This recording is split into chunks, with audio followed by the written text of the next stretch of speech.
Restoran və kafelərdə hesabı istəyən zaman hesaba baxanda görürük ki, 5%-dən 20%-ə qədər xidmət haqqı hesablanır.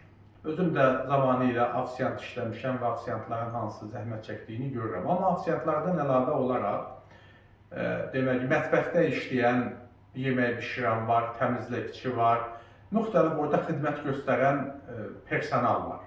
Yəni, o xidmət haqqı ona görə hesaba yazılır ki, ofisiantdan başqa onlar çərvoy ala bilmirlər. Onlar arasında da bərabər bölünsün. Çünki onlar da həvəslə işləməlidirlər. Və mən buna razıyam. Amma mən bir çox ofisiantlardan soruşmuşam və onlar deyir ki, yox, onlar sahibkarlar tərəfindən götürülür və personal arasında bölünmür.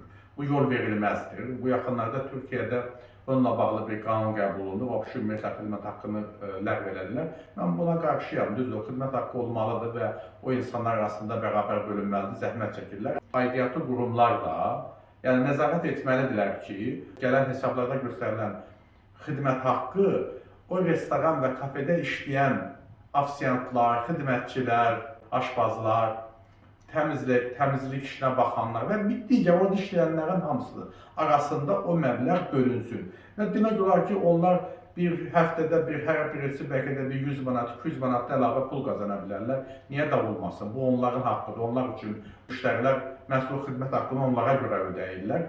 Kim də indi ofisianta ayrıca pul verəcək, Allah canlarını sağ eləsin, o da çox gözəl bir haldır. Etməliyik bunu.